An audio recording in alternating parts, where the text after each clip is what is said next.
Usted maestro también, académico. Yo fui profesor de tiempo completo unos varios años en la Universidad de AFI, también de cátedra. ¿Juega fútbol? Hombre, a mí me gusta el fútbol, pero fui mal jugador. ¿Le gusta la arepa? Mucho. Lo que ha sido una mala política desde mi punto de vista con el gobierno nacional en la que ellos llaman la paz total, que no ha hecho más que Envalentonar a los grupos. dejemos eso a un lado, no nos metamos en esa discusión. Yo no le estoy pidiendo plata a usted. Saludo muy especial. Estamos en Diálogos con Andrés. Hablemos de la actualidad del país, del presente y el futuro de Colombia. La política tiene que ser noble. Diálogos con Andrés. Hola, un saludo muy especial. Nos volvemos a reencontrar en Diálogos con Andrés, hoy 3 de noviembre del 2024. Durante 24 programas hemos traído a nuestros compañeros del Senado de la República, pero hoy quiero hacer la excepción con el gobernador de mi tierra, el gobernador de Antioquia, Andrés Julián Rendón Cardona. Gobernador, bienvenido a Diálogos con Andrés. Senador, muchas gracias por este espacio y esta oportunidad. Y gracias por aceptar estar con nosotros. ¿Cómo va Antioquia? Bien, senador, muy concentrados en avanzar en las tareas que nos puso la ciudadanía en la contienda electoral, que fue atender la inseguridad, poner a las mujeres en el centro de nuestras prioridades, levantar la infraestructura física, la digital y sobre todo combatir el hambre. Usted esta semana nos visitó en un tema de proyecto de ley de autonomía. ¿Qué diferencia hay entre el tema de autonomía y el referéndum que también se está motivando desde el territorio antioqueño gracias a usted?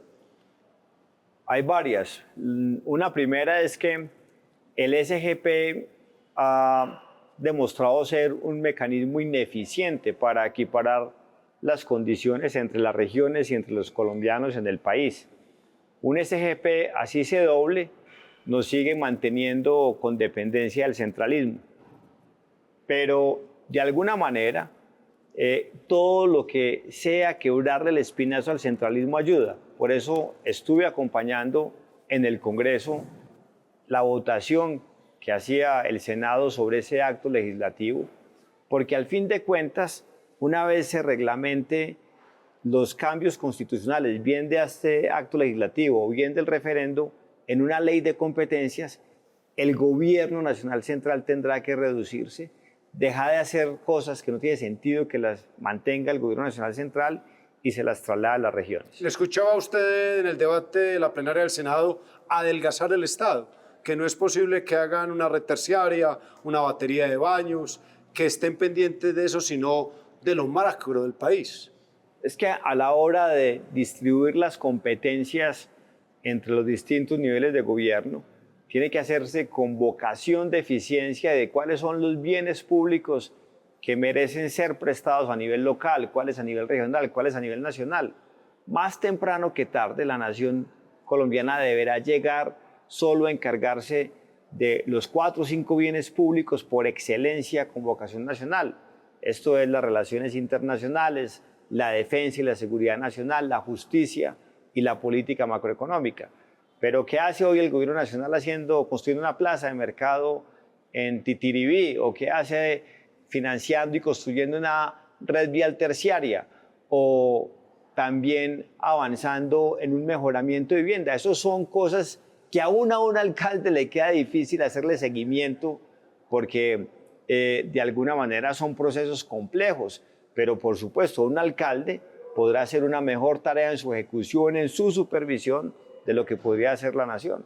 Empezamos en un punto muy alto, vamos un poquito atrás. Un hombre nacido en Medellín, pero prácticamente criado en Río Negro. Pues hombre, Andrés, lo que pasa es que yo soy hijo de una maestra, de una profesora de preescolar, y en ese entonces todos los hijos, así fueran en provincia, de las maestras nacían en el San Vicente. Entonces, mis hermanos y yo nacimos en el San Vicente, pero a las 3 horas estábamos ya en Río Negro. San Vicente es la que queda en el centro, El la parte de hospital arriba. universitario, sí. Así es. Y a las 3 horas en Río Negro, ¿dónde estudió Andrés Julián? Yo estudié, hice preescolar en la anexa Baldomero San Incano, después hice primero de escuela en la Pascuala Muñoz, segundo en otro que se llama la Javiera Londoño, tercero, cuarto y quinto en el Colegio de la Presentación, el bachillerato en el Seminario Corazonista que queda en Marinilla. ¿Y por qué esos cambios? ¿Por lo que hacía el papá o porque la familia se movía? No sé, mi mamá, porque yo creo que ella en kinder y eso no quiso que yo estuviera en la misma escuela en la que ella enseñaba. Entonces, luego hubo una escuelita que es la Pascuala Muñoz, se quedaba muy cerca de mi casa. Y ahí fue donde aprendí a leer y a escribir con la profesora Consuelo. Creo que nunca debieron sacarme de allí.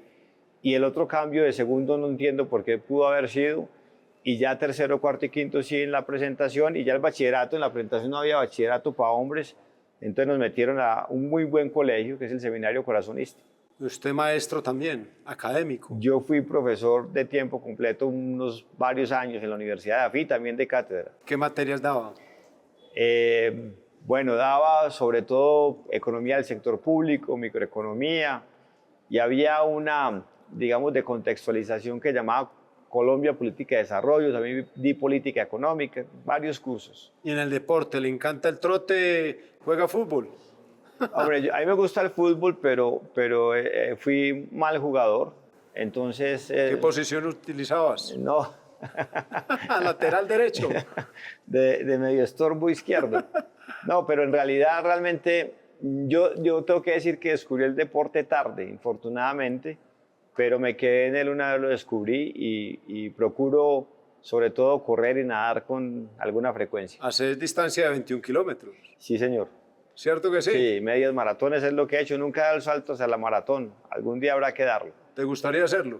Sí. En algún momento que tenga espacio para prepararme rigurosamente me gustaría hacerlo. El gobernador de Antioquia tiene la mano calientica, o sea, ¿le gusta cocinar? No, la verdad no es que no me guste, sino que no sé.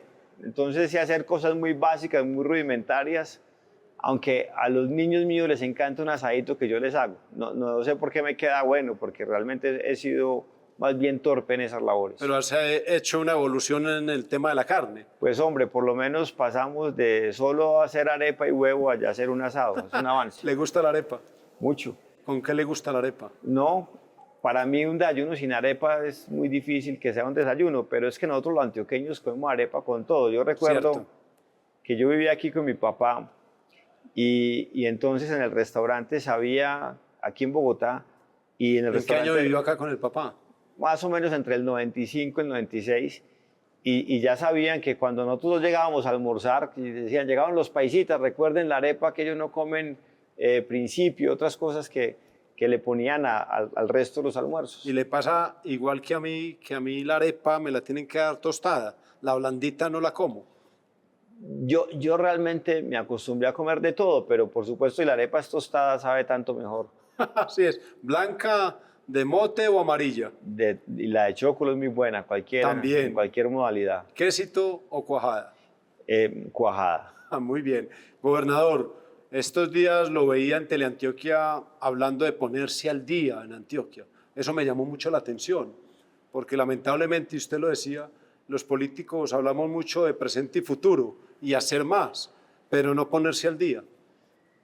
Sí, yo pienso que a veces es muy sensato, digamos, evocar esa precisión. Por ejemplo, el gobierno departamental anterior hizo un gran esfuerzo en algo que ellos llamaron la Agenda 2040 y entonces allí consignaron muchos sueños, de conectar a Medellín con Bogotá a través de un tren, que hacer un túnel desde Ciudad Bolívar en el suroeste hasta Quibdó, que hacer un tren Urabá.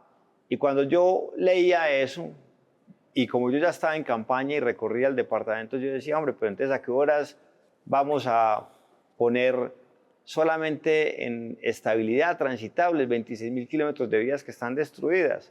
¿A qué hora vamos a levantar 4.000 sedes educativas que están en el piso?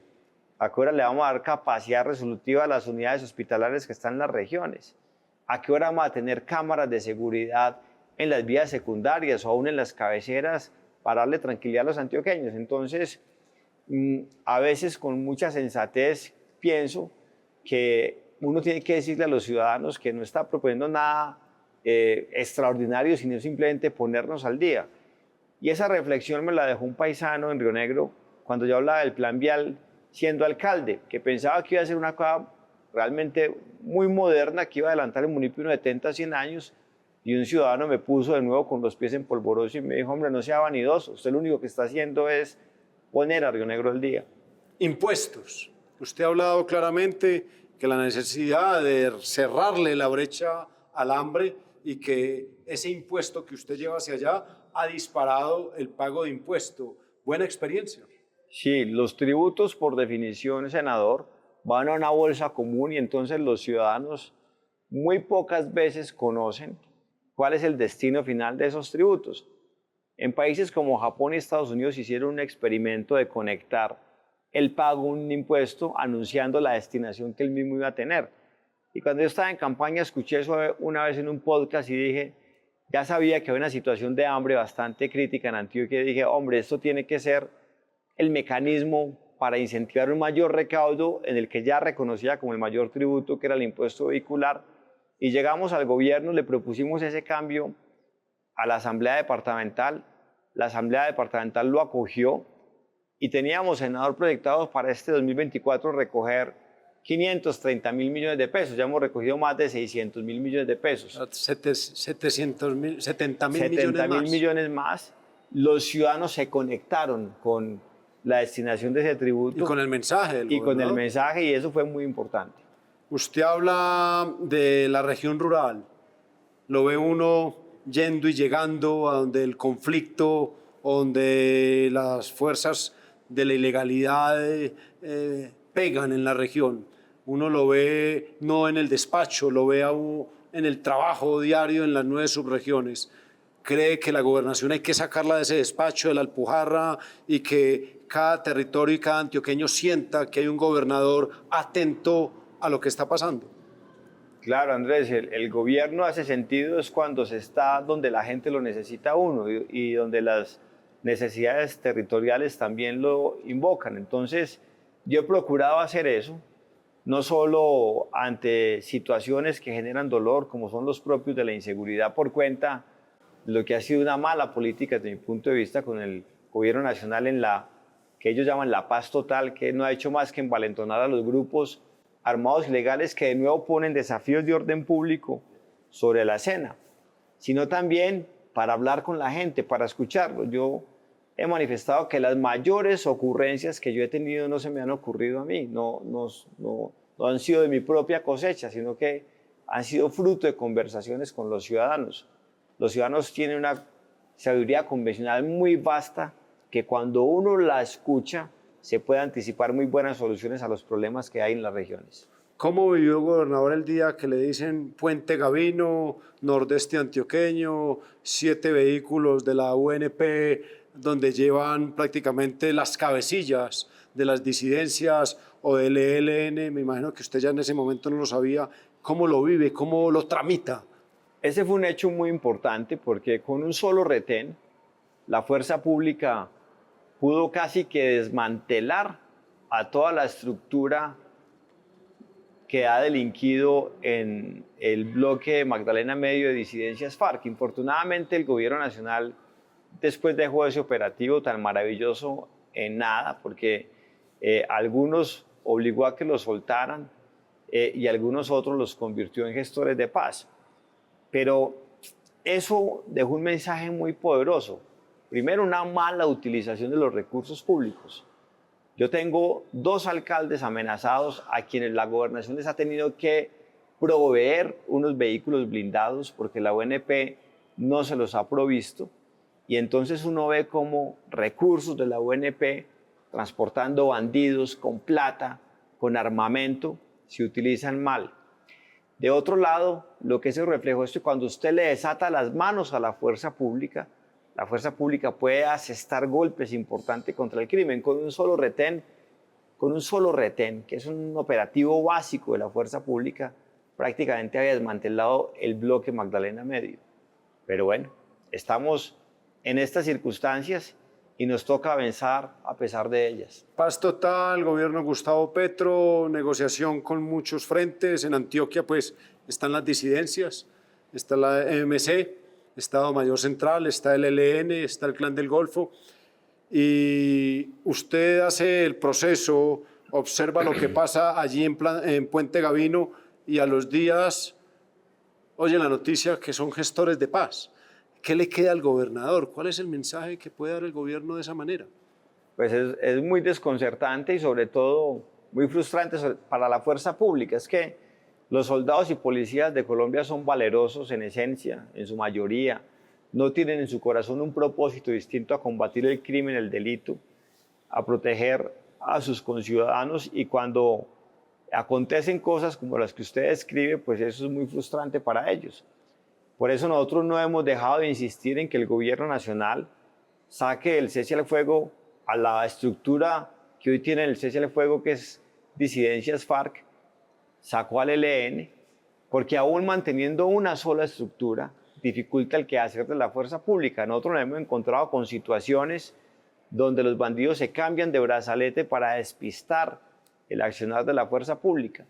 Entonces, por otro lado, hemos visto que cuando la fuerza pública puede actuar con contundencia, acorrala al Clan del Golfo, como lo hizo en el Oriente, evitando su expansión y dando de baja a alias Seu y a sus secuaces, o en el Nordeste, cuando también abatió a alias el Enano, que estaba amedrentando y sembrando zozobra en Amalfi y todo el Nordeste de Antioquia, o con este operativo del que conversábamos recientemente.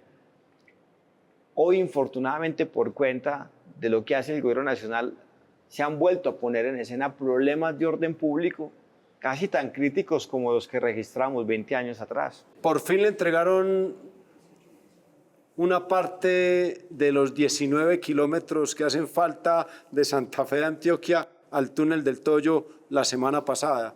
Usted durante más de un año ha tratado de insistir que por favor se le desembolsen los 600.000 millones y algo que eran para la terminación de la vía del Toyo hacia el Urabá. Empiezan obras. ¿Cómo va a ser ese trámite? Pues hombre, se firmó la modificación al convenio 037 que ya habían firmado en el 2015 el gobierno a través del INVIAS, el distrito de Medellín y la gobernación de Antioquia. Ahí se habían repartido las cargas de 38 kilómetros. Los entes territoriales hacían 19 y la nación hacía otros 19. Los entes territoriales cumplimos. Hoy tenemos una ejecución arriba del 95% en el tramo en nuestro, esos 19. En esos 19 nuestros. La nación arrancó 5 años después. Ahí quedó mal el gobierno de Santos, el de Duque y por supuesto este. Al arrancar 5 años después se generan unos sobrecostos de 650.000 millones de pesos en la obra, que es lo que el gobierno nacional manifestó que no tenía cómo ponerlo. O sea, no tener cómo ponerlo, nosotros les dijimos habilítenos jurídicamente. Eso fue lo que se hizo en la modificación de ese convenio y ya no sé en el primer tramo con la expectativa que rápidamente nos sea en el segundo. Entonces nosotros vamos a contratar en estos 45 días hábiles que restan más o menos de este año esa obra de interventoría, para que el 1 de enero podamos ya formalmente, con recursos que inyectemos la gobernación y la alcaldía de Medellín, avanzar con el contrato, el primer contrato cedido. He insistido mucho que esa es la única obra pública de las obras de concesión del departamento, porque eran 9, 8 se le entregó al sector privado y eso lo tiene que saber la gente.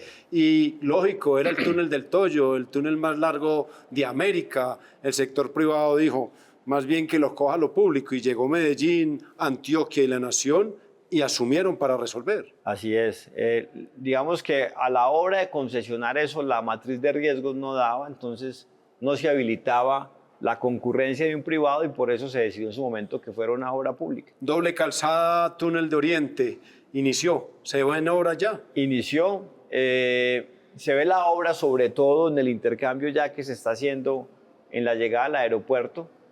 Ese se espera terminar antes de junio, julio del año entrante y esperamos que antes del 2027 podamos estar ya inaugurando el segundo tramo de la otra calzada. O sea que el sueño es que Andrés Julián y Federico Gutiérrez entreguen la doble calzada del túnel de Oriente.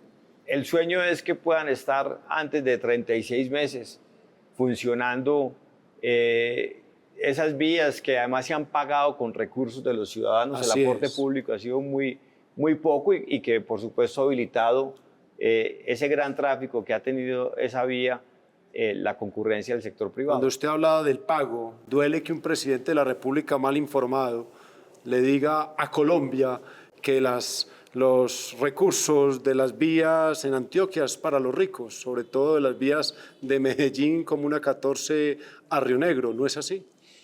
Yo pienso que él fue mal informado. Yo unas 3 veces le expliqué, lo invité a que sobrevoláramos las zonas, que además hay una cosa muy importante por decir aquí, senador, y es que las obras a las que él se refería en el poblado de Llano Grande las han pagado los ciudadanos bien con valorización o bien con los peajes.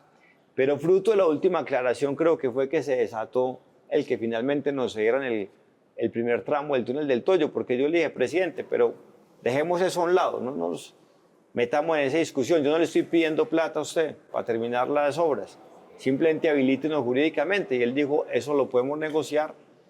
Después de esa definición llegaron los ministros del Interior y del Transporte y se llegó finalmente a ceder el tramo que hoy recibimos para poder culminarlo y evitar que el túnel del Toyo se convierta en un elefante blanco. ¿Cómo va la vaca por Antioquia? Regular tirando a mal, porque fue muy atacada y yo esperaría que ahora con la cesión formal de este contrato se pueda reactivar y le demos un compás de espera a ver cómo evoluciona de aquí al 31 de diciembre de este año. He hablado mucho después de recorrer Antioquia, que cuando uno va a cada subregión es un mundo diferente en Antioquia. Hasta la personalidad de la gente antioqueña cambia. En el occidente sus 19 municipios cambia con el Urabá y sus 11 municipios. Baja uno al Bajo Cauca y sus 6 municipios son totalmente diferentes.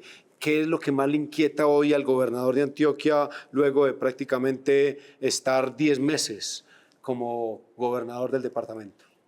Senador, sabe que las prioridades no han cambiado. La gente en su sabiduría que enunciaba ahorita señaló unas prioridades que es la que nos mantienen concentrados, la inseguridad, el hambre, poner a las mujeres en el centro de las prioridades y sobre todo levantar la infraestructura vial, la educativa, la de servicios públicos. Es que, por ejemplo, nosotros tenemos unos activos de desarrollo muy importantes como EPM, pero tenemos aún necesidades de inversión en agua y saneamiento básico del orden de 11 billones de pesos. Entonces, alto. Hay unos problemas cuya solución no nos ponen en una senda inmediata de progreso, pero sí resuelven lo básico, senador. Usted habla como alcalde de Río Negro que el que le dio la oportunidad de tener agua potable a Río Negro terminó siendo EPM. EPM terminará en el Urabá y en las regiones donde de pronto el gobernador pueda vincular dicha empresa para que se cambie el nivel, sobre todo de agua, en una región como el norte del Urabá, que prácticamente la gente todavía vive con letrina. Así es, senador, pero en eso será fundamental la voluntad del alcalde. Yo he dicho que estoy seguro, esa generosidad que él tuvo con nosotros, él siendo alcalde de Medellín pero la primera vez. Pero al principio lo criticaron, a usted. Claro, claro, y yo de Río Negro se pueda trasladar a Urabá, porque si a EPM no hay un alcalde que lo talle, ellos no resuelven. Ellos llevan 20 años en Urabá y no tienen un dibujo de lo que podría ser el acueducto regional. Entonces se necesita que el alcalde tome la decisión política y en lugar de malgastar la plata como infortunadamente lo hizo EPM en el pasado en Chile, en Centroamérica, lo lleve a las regiones de Antioquia. De Río Negro, alcaldía, a gobernador de Antioquia, las diferencias. No, son muchas. Antioquia es como un país, senador, usted lo conoce muy bien, pero metido en 125 municipios. Totalmente. Y los recursos son muy limitados. Cuando yo era alcalde de Río Negro, disponíamos al año más o menos de 400.000 millones de pesos de ingresos de libre destinación. Este año para la gobernación fueron 196.000 millones, con la gran diferencia que ya son 150.000 habitantes y en la gobernación Antioquia tiene casi 7 millones de habitantes. La relación con Federico Gutiérrez. Muy buena, no solo durante la campaña, sino en el ejercicio del gobierno. Nos hemos puesto por ejemplo, de acuerdo para invertir por primera vez en 39 vagones para el metro. Estoy seguro que vamos a allanar un acuerdo muy rápidamente en lo que tiene que ver con los asuntos litigiosos de Hidroituango, buscando que esas remuneraciones que le debe EPM a la sociedad de Hidroituango se puedan pagar o en el túnel del Toyo o en el acueducto y el programa de saneamiento básico en el Urabá, y mucha compaginación en la seguridad y en asuntos trascendentales para el departamento. Cuando habla usted de Hidroituango, ¿qué tiene pensado con el alcalde de Medellín? ¿Cuándo puede estar operando sobre todo las segundas turbinas que le van a dar las 5 y las 6 al departamento? Yo esperaría que eso pudiera ser antes de finalizar el 2027. 2027. ¿Y las 7 y la 8 sería para cuándo? ¿También? Las 4 restantes. Las 4. Sí. O sea que el recurso, recordemos que EPM tiene la concesión por 50 años de Hidroituango. Sí. A partir de ese momento regresan a la gobernación de Antioquia. A partir de ese momento, pero y eso es parte de lo que está en negociación, no solamente los temas litigiosos del laudo arbitral, sino un asunto propio del contrato, porque claro, ellos pueden arguir, es que la hidroeléctrica terminó costando 2 veces más. Hay que recordar y contextualizar a quienes nos ven y nos escuchan que la gobernación es el dueño mayoritario de la hidroeléctrica y EPM es el socio minoritario, pero además es el constructor. Así es. Entonces, EPM dice es que la hidroeléctrica terminó costando 2 veces más. Claro, eso es cierto, pero el precio pactado en el contrato por kilovatio hora era de 300 y en buena parte de lo que ha transcurrido en los últimos 18 o 20 meses, ese precio en bolsa o en los contratos a futuro que hace EPM ha estado 2 veces y media, 3 veces el pactado en el contrato. Entonces eso también hay que revisarlo. Me contó un pajarito en Alpujarra que usted logró llegar a un acuerdo también con EPM para cambiar el aire de las oficinas de la gobernación. Sí, claro. Yo no sabía puntualmente que EPM hacía eso y buscando cómo resolver un problema bastante sofocante que había ya en la edificación de la gobernación, nos encontramos con que podíamos hacer una especie de concesión de ese sistema con EPM y la verdad encontramos una salida maravillosa para resolver un problema que afectaba mucho el servicio público. O sea que las oficinas de la gobernación, ¿cuándo podrán tener el aire, más o menos? Pues hoy se está terminando un estudio y Dios mediante ellos arrancarían obra por tarde en febrero y creo yo que en el primer año, en el segundo año de gobierno, es decir, en el 2027, hacia finales podríamos ya contar con todas las obras que le den más sosiego a los servidores públicos que trabajan en la gobernación. ¿Más frío Río Negro o Bogotá? No, Bogotá. ¿Es más frío? Sí, claro, más alto. ¿Se sintió cómodo? Muy bien. Gobernador, gracias por estar en Diálogos con Andrés. Gracias a usted, senador. Dios lo bendiga. Amén. Y que le vaya muy bien. Andrés Julián Rendón Cardona, primer personaje de región después de 25 programas donde nos han acompañado senadoras y senadores. Y me encontré con este hombre entrando aquí al Congreso. Se venía a hablar del tema de la autonomía región y con todo el cariño y aprecio, muy amablemente, me acompañó. Un abrazo, nos volvemos a reencontrar. Gobernador, gracias. A ustedes muchas gracias. Diálogos con Andrés.